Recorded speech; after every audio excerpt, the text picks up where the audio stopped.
सब चलिए। जाने के बाद देखा है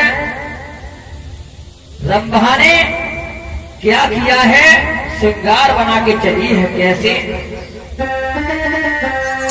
लला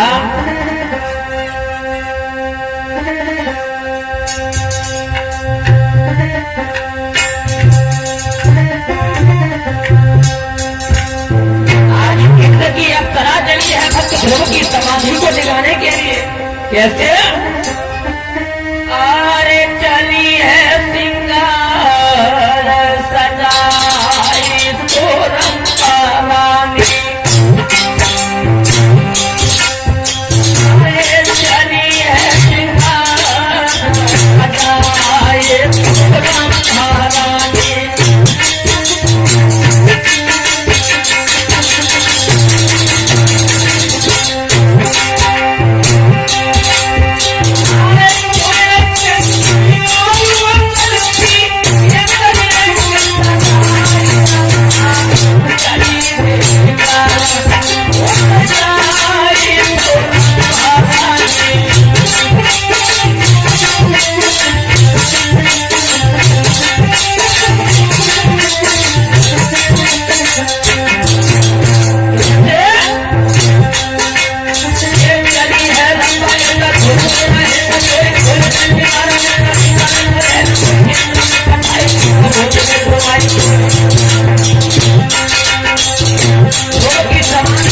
दिखाने के लिए इंद्र की अप्सरा चली है।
हुई है। इंद्र की अप्सराएं चली है, मन में विचार करने लगी। एक काम करो बहन, ध्रुव ऐसे समाधि नहीं खोलने वाले हैं। एक काम करो, क्या सुनो। अरे जन्नत पूरी के मेरी प्रेरणा लला उमारी को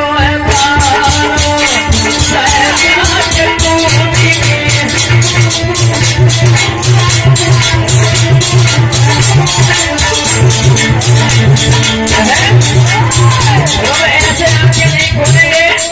एक काम करो, तुम गुरु कह ले।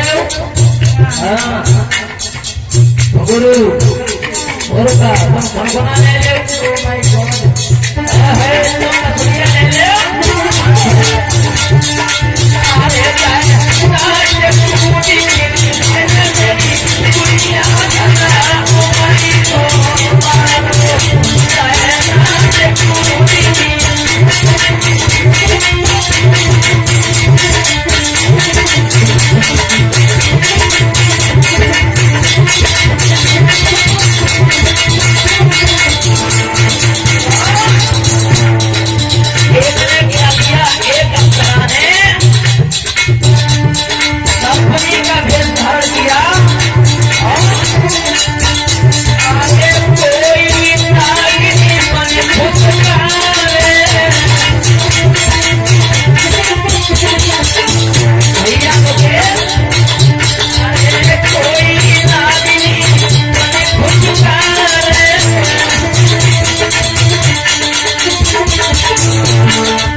करके क्षमा मांगी है। महाराज भक्त ध्रुव ने आंखें नहीं खोली है, आप कुछ कोशिश करो।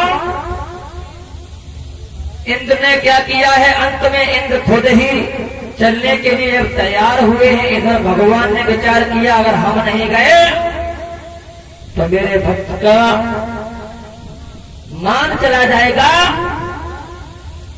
भगवान स्वयं तैयार हो गए चलने के लिए। देखा है जहां ध्रुव एक पैर के अंगूठा पे पूरा शरीर का वजन जमाए हुए भगवान की तपस्या में लीन है। तो भगवान जब गए हैं स्वयं देखा है ध्रुव समाधि में लीन है, पैरों की आवाज करी है।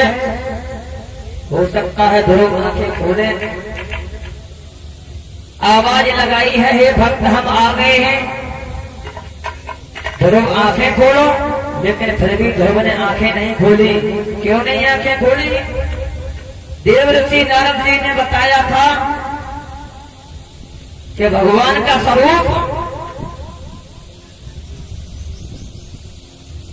तुम अपने मन में रख लेना, लेकिन तुम्हें कोई भी आंच नहीं आएगी। तो भगवान का स्वरूप देवऋषि नारद के कहने से भक्त ध्रुव ने भगवान की तस्वीर को अपने हृदय में बसा लिया था। भगवान ने सोचा कि जो अंदर की तस्वीर है यही गायब की जाए, तब ध्रुव की आंखें खोल पाएंगे। तो भगवान ने जैसे अंदर की हृदय रूपी जो तस्वीर थी भगवान की ध्रुव के मन में, जैसे वो तस्वीर को दूर हटाया, एकदम से ध्रुव गिरने चाहे, लेकिन भगवान ने गोद में ले लिया। बोलिए वृंदावन हरिलाल की। भगवान ने गोद में ले लिया। भक्त ध्रुव कहने लगे, प्रभु आपने बड़ा देर करी। हे ध्रुव, मैं तुम्हारी तपस्या पर बड़ा ही खुश हूं, मगन है। तुम वरदान मांगो। बोले प्रभु ऐसे नहीं, वरदान यहाँ नहीं चाहिए।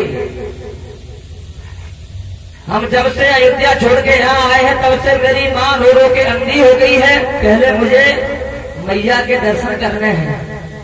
भक्त ध्रुव चले हैं। भगवान ने इंद्र का ऐरावत हाथी मंगाया और कह दिया जाओ मेरे भक्त को हाथी पर बिठा के अयोध्या तक ले जाओ। इंद्र का ऐरावत हाथी आया, हाथी पर भक्त ध्रुव को बिठाया है। अयोध्या के पास पहुंचे हैं। लोगों ने मन में विचार किया कि ध्रुव तपस्या करके आ रहे हैं तो सारी अयोध्या के लोग भागे हैं। ध्रुव हाथी पर बैठ करके आ रहे हैं। ध्रुव ने जब देखा है कि मेरे पिता तुल्य बुजुर्ग लोग पैदल चल रहे हैं तो भक्त ध्रुव ने हाथी को त्याग दिया। जब हाथी को त्याग दिया, मैया के दरवाजे पर नहीं गए। पहले भक्त ध्रुव ने मन में विचार किया हमें उस मौसी के पास जाना चाहिए, सौतेली माँ के पास, जितने मुझे इतना परेशान किया। अगर मौसी मुझे परेशान नहीं करती तो आज भगवान के दर्शन हम नहीं कर पाते। तो सबसे पहले अपनी मैया से मिलना चाहिए। तो मैया के दरवाजे पर पहुंचे हैं और जब मैया ने सोचा है, सौतेली माँ ने जब सोचा है कि ध्रुव तपस्या करके आ रहा है तो किवारे बंद कर दिए धर्म के बारे। तो आज दासी कहने लगी, महारानी क्या कर रही हो? किवारे बंद कर रही हो? पहले नहीं सोचा तुमने पहले तो बेटा मारो, अब आसमान ढरकाई रही है। अरे मुख की जागा लोच रोए के काहे लुटाई रही है। मुख की जागा रोए के काहे लुटाई रही है।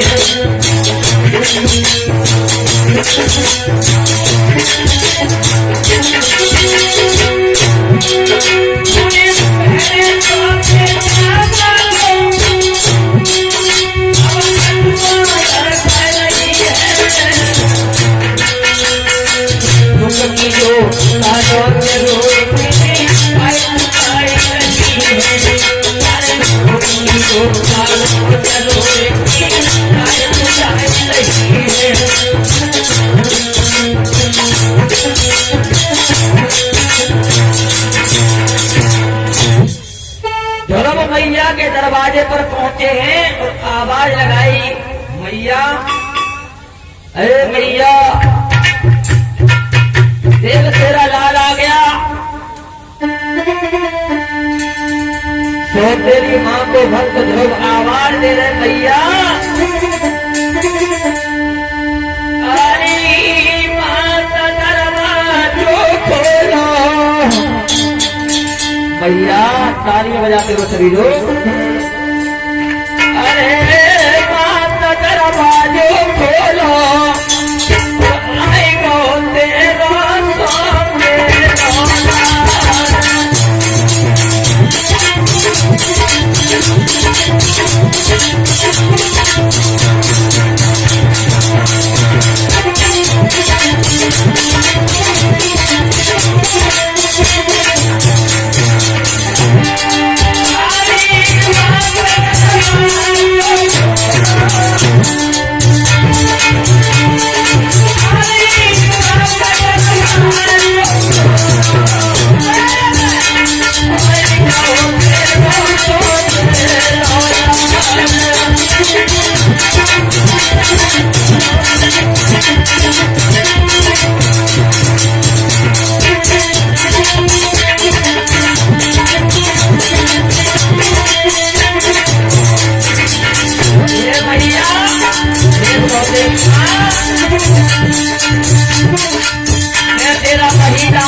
निकाल दिया था और कहा था तू अभागित का बेटा है, भक्ति का बेटा है, मैं महारानी हूँ। एक बात मैया तूने कही थी, अरे कहीं तूने भजन गाएगी,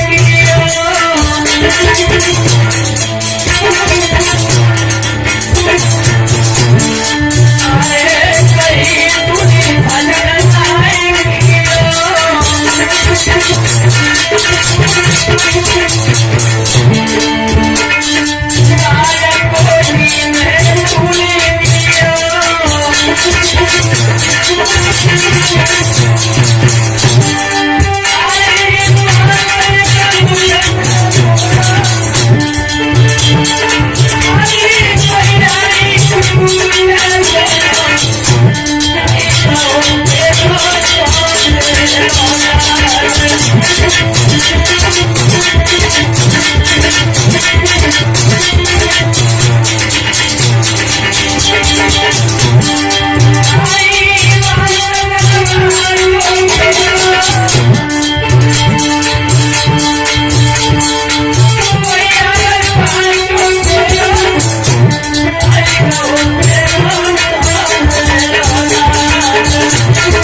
और ध्यान में है भैया, भैया देख ले, अरे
आज जब दरवाजा खोला है तो मौसी के चरण पकड़ लिए, भैया अगर तूने हमें मारा नहीं होता तो आज हम भगवान के दर्शन नहीं होते।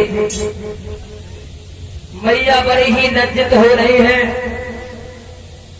भक्त ध्रुव मैया से मिलने के बाद अपनी माँ के पास में गए हैं तो मैया के रोते रोते आंखों से आंसू निकलते रहे, जिससे मैया अंधी हो चुकी थी। भगवान का जब आवाहन किया है तो भगवान आए हैं, मैया को दर्शन दिए हैं। जब मैया को दर्शन दिए हैं तो मैया के नेत्र ठीक हुए हैं। भगवान ने वरदान दिए हैं, ध्रुव तुम वरदान मांग लो। तो भक्त ध्रुव का केवल एक ही कथन था, क्या